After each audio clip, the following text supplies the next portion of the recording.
Jules Verne, Voyage au centre de la Terre. 1. Le 24 mai 1863, un dimanche, mon oncle, le professeur Lidenbrock, revint précipitamment vers sa petite maison située au numéro 19 de Koningstrasse, l'une des plus anciennes rues du vieux quartier de Hambourg. La bonne Marthe dut se croire fort en retard car le dîner commençait à peine de chanter sur le fourneau de la cuisine. Bon, me disais-je, s'il a faim, mon oncle, qui est le plus impatient des hommes, va pousser des cris de détresse. Déjà, monsieur Lidenbrock s'écria la bonne Marthe, stupéfaite, en entrebâillant la porte de la salle à manger. Oui, Marthe, mais le dîner a le droit de ne point être cuit, car il n'est pas 2 heures. La demie vient à peine de sonner à Saint-Michel. Alors pourquoi monsieur Lidenbrock rentre-t-il ? Il nous le dira vraisemblablement. Le voilà. Je me sauve. Monsieur Axel, vous lui ferez entendre raison. Et la bonne Marthe regagna son laboratoire culinaire. Je restai seul. Mais de faire entendre raison au plus irascible des professeurs, c'est ce que mon caractère un peu indécis ne me permettait pas. Aussi je me préparai à regagner prudemment ma jolie chambre du haut, quand la porte de la rue cria sur ses gonds. De grands pieds firent craquer l'escalier de bois, et le maître de la maison, traversant la salle à manger, se précipita aussitôt dans son cabinet de travail. Mais pendant ce rapide passage, il avait jeté dans un coin sa canne à tête de casse-noisette. Sur la table, son large chapeau à poils rebroussés, et à son neveu ces paroles retentissantes. « Axel, suis-moi !»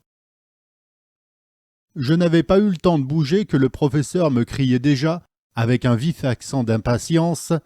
« Eh bien, tu n'es pas encore ici ?»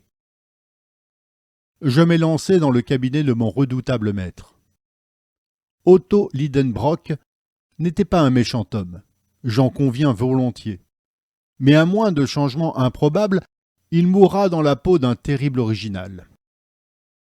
Il était professeur au Johanneum. Il faisait un cours de minéralogie pendant lequel il se mettait régulièrement en colère une fois ou deux. Non point qu'il se préoccupât d'avoir des élèves assidus à ses leçons, ni du degré d'attention qu'il lui accordait, ni du succès qu'il pouvait obtenir par la suite. Ces détails ne l'inquiétaient guère. Il professait, subjectivement, suivant une expression de la philosophie allemande, pour lui et non pour les autres. C'était un savant égoïste, un puits de science dont la poulie grinçait quand on en voulait tirer quelque chose. En un mot, un avare. Il y a quelques professeurs de ce genre en Allemagne. Mon oncle, malheureusement, ne jouissait pas d'une extrême facilité de prononciation, sinon dans l'intimité, au moins quand il parlait en public, et c'est un défaut regrettable chez un orateur. En effet, dans ses démonstrations au Johanneum, souvent le professeur s'arrêtait court. Il luttait contre un mot récalcitrant qu'il ne pouvait pas glisser entre ses lèvres, un de ces mots qui résistent, se gonflent et finissent par sortir sous la forme peu scientifique d'un juron. De là, grande colère.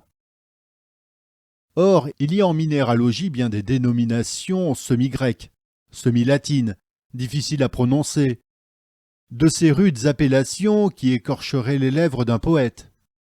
Je ne veux pas dire du mal de cette science, loin de moi, mais lorsqu'on se trouve en présence de cristallisations rhodoboerdiques, des résines rétinasphalte, des gélénites, des fangacites, des molybdates de plomb, des tungstates de manganèse et des titaniates de zircone, il est permis à la langue la plus adroite de fourcher.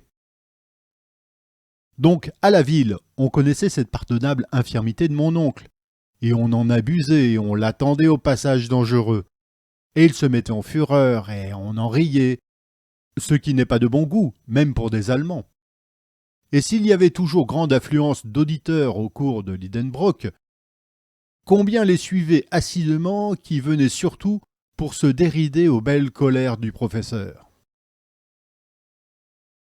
Quoi qu'il en soit, mon oncle, je ne saurais trop le dire, était un véritable savant, bien qu'il cassât parfois ses échantillons à les essayer trop brusquement.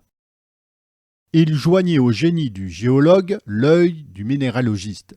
Avec son marteau, sa pointe d'acier, son aiguille aimantée, son chalumeau et son flacon d'acide nitrique, c'était un homme très fort. À la cassure, à l'aspect, à la dureté, à la fusibilité, au son, à l'odeur, au goût d'un minéral quelconque, il le classait sans hésiter parmi les 600 espèces que la science compte aujourd'hui.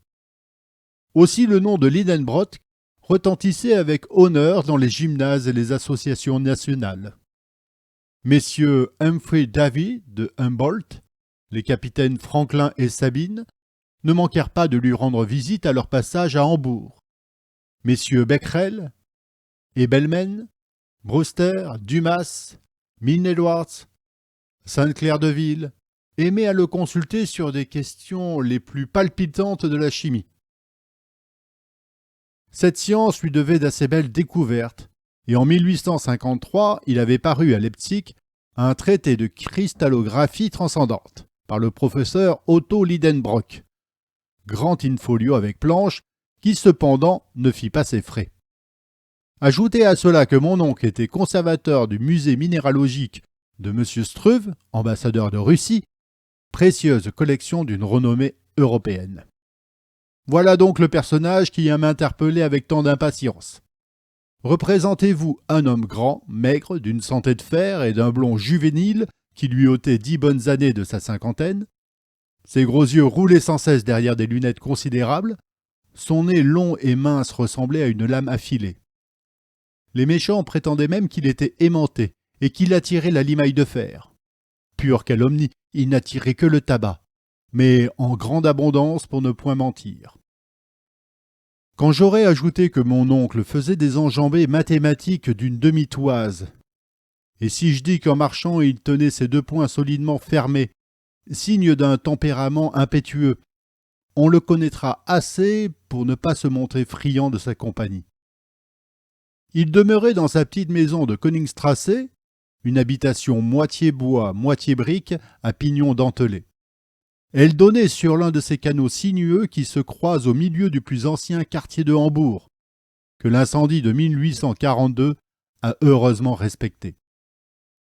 La vieille maison penchait un peu, il est vrai, et tendait le ventre aux passants. Elle portait son toit incliné sur l'oreille, comme la casquette d'un étudiant de la Tudenbund. L'aplomb de Céline laissait à désirer, mais en somme, elle se tenait bien, grâce à un vieil orme vigoureusement encastré dans la façade, qui poussait au printemps ses bourgeons en fleurs à travers les vitraux des fenêtres.